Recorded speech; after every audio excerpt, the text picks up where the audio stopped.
First, tell me what your connection is with Voorhees. So I attended Voorhees from 2001 to 2005, and class of 2005. An accomplishment that you weren't sure that you could achieve, but you did. I would definitely say my last deployment to Afghanistan would highlight that question pretty significantly. I was met with a number of challenges going in. We were supporting Special Operations Command, and that is a very high tempo, highly expertise level oriented type mission. And being a reserve intel individual, it's definitely a challenge when you go into active duty special operations groups, because you're going in with the best, and so it can be very intimidating. But myself and my team, we felt we were as prepared as we could be going into that particular mission. And once we got on ground, the nature of that particular area of expertise is that it's very fluid. It's ever changing, so you have to be very adaptive on a day-to-day basis in terms of what mission requirements are and what roles need to be filled. And sometimes that's within your area of expertise, and sometimes you're in a situation where you're not in an area where you're familiar with. And I was put in several of those particular situations where I often found myself in running and managing teams and missions that I did not have as much confidence being able to perform. But over the course of time, with a lot of individuals helping and mentoring me and giving me the tools and experience that I needed, I was able to kind of fill those roles and really step up to the plate and surpass, I think, some of my active duty counterparts in terms of delivering what the mission required. Most significant career accomplishment? Several years ago, myself and a team got a group of individuals together to start the process of looking to build a national memorial on the National Mall here in D.C. For the global war on terrorism. For every veteran who saw the World War II memorial, 4 did not live to see it. And so that is a bit of a problem. I don't want to see that happen to our generation, where we're long and dead and our service and sacrifice is never honored or remembered.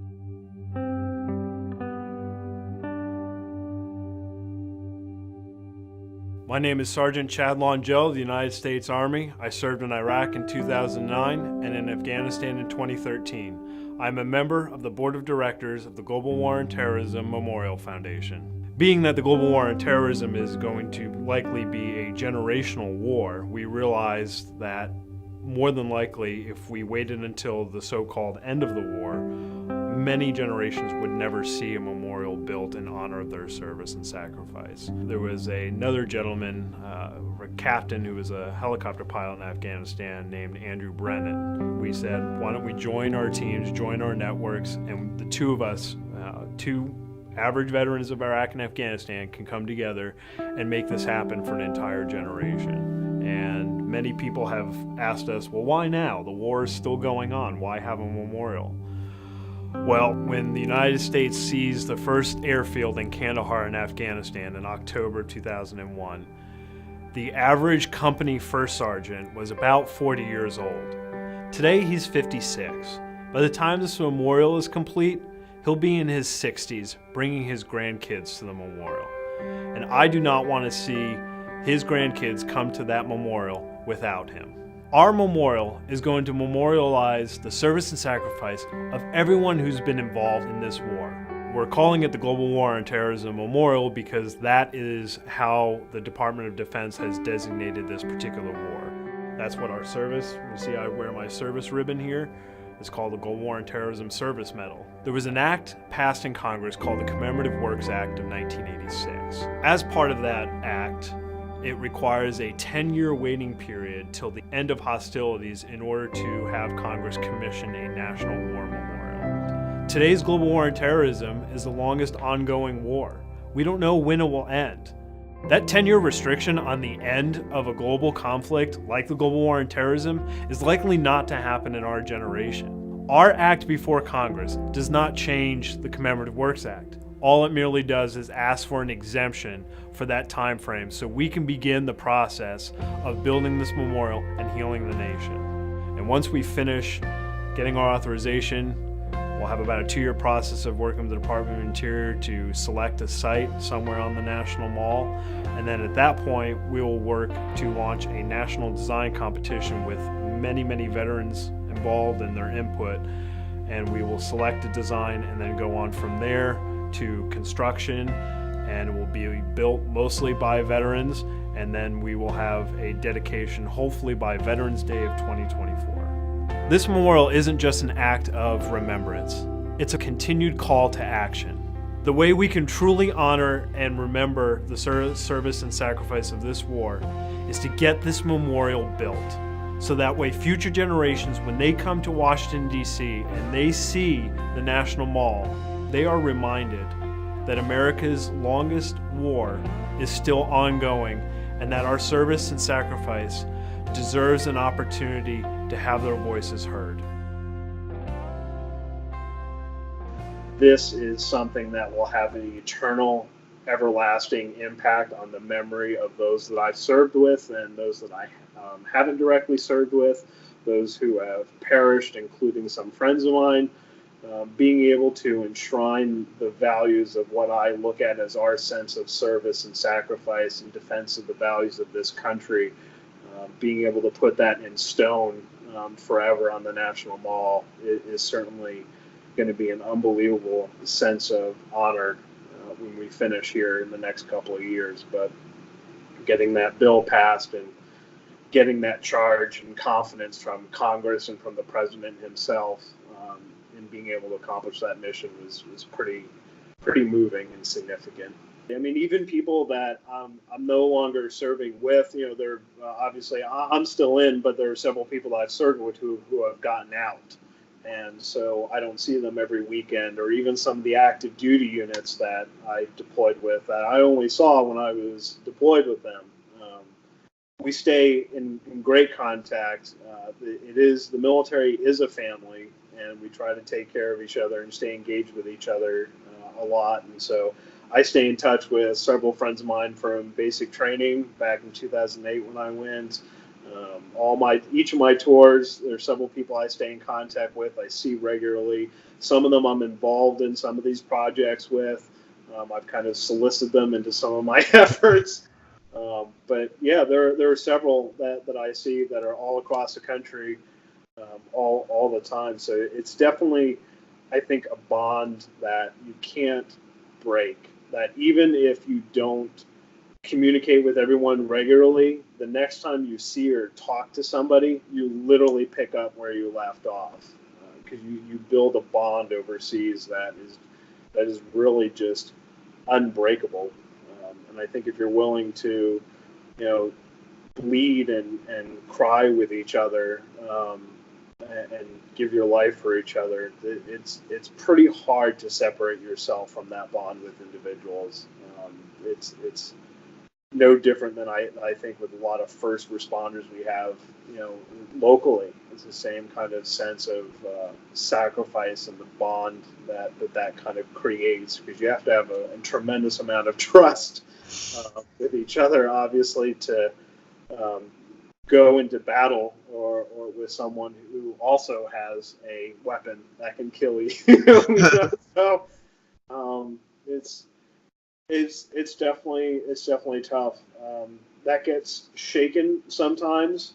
I lost a friend of mine in Afghanistan to an insider attack, and that kind of shakes your core of understanding of that camaraderie sometimes, because you're trying to build partnerships, you're trying to build relationships with groups and individuals, and trying to build something for others, and to then lose somebody because somebody else used that as an opportunity to attack us and attack our values, definitely makes it challenging to continue to build those relationships. And so you have those moments where that unfortunately happens, but that's the unfortunate nature of war. It's not a pretty thing. I know several people have asked me, what is war like? And I often tell people the best way to explain it is you see the two extremes of the human spirit. You see the most horrific, evil things that Quentin Tarantino could never come up with on his best day. And on the other extreme, though, you see the most deep, sacrificial love that you cannot comprehend. So it's nothing will give you more of a whiplash of the understanding of human psyche, human spirit, than experiencing war, in my opinion. They're the two extremes. And I think what a lot of veterans get challenged with is how to reconcile that in their mind. That's why I think a lot of them have difficulty building relationships when they come back. It's because your understanding of human morality is so deeply shaken, particularly coming from a Western culture where we value things like life and peace and morality and righteousness and justice and stuff like that. And then you're faced with a group that has a totally different mantra and understanding of that, who have no issue strapping a bomb to a child and telling that child to go walk towards, soldiers and blow themselves up. It's really tough to reconcile that. And I think if you don't have a strong sense of understanding of yourself, and for me at least, it was my faith that kind of helped keep me grounded. It can be really, really challenging to understand what you go through in those type of experiences, and then how do you relate that when you come back, to a society whose understanding of it is only through CNN and Fox News. Yeah, it's different, but that's the essence of what we a lot of times think about when it comes to Memorial Day. And it's tough. Memorial Day is definitely probably the most challenging day for me as a veteran. But I'm blessed because I'm right here next to Arlington Cemetery, and several of my friends are there. So it's nice to know that they're close, and it's nice to know that I can go and visit them and check up on them. And it's an opportunity for people to come together and remember all of those who shared a common cause. My greatest point that I want to make to the students at Voorhees is to understand that the world they live in can change, and they're the ones that are going to be the agents of that change. And Memorial Day to me symbolizes not only the sense of loss that we feel on those that gave their lives, but it's also a celebration in the conviction of the charge to action that day to me represents. It's one thing to memorialize those that have died. It's another to take that sacrifice and be active and engaging with it.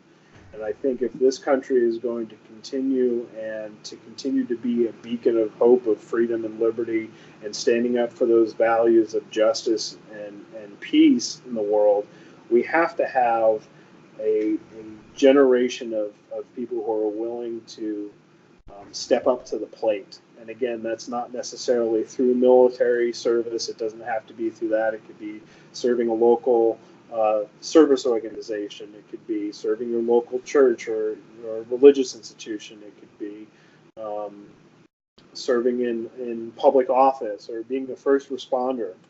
All those different things contribute to making this country what it is. And so when I tell people a lot of times about Memorial Day, I try to espouse to them that Memorial Day is a pretty big deal for us in the military, obviously, because it's very personal for us, for the loss. But for the civilian community, it's really more a charge of action. It's a call to action for people to get engaged and get involved. educate themselves on what's going on in the world, educate themselves on how they can contribute to making their community and their country better. And if people have that mentality and have a sense of dedication to serving the values this country represents, then any challenges we get presented with, whether it be any kind of other attack or any kind of other political crisis or an economic crisis or whatever the case may be, whatever this country is faced with, we can continue to face those challenges head on and overcome them. And that's, to me, the bottom line of Memorial Day. It's a continuous reminder of the conviction of the American spirit and its capacity to overcome the challenges that history throws at us. And if we maintain that sense of those values, we can do it. But if we don't, if we falter on those values, then Memorial Day is essentially useless. It becomes just another excuse to throw a block party to celebrate the opening of the pool and the opening of the grill, more than it does understanding what our sense of service and sacrifice should be to each other and to our country as a whole.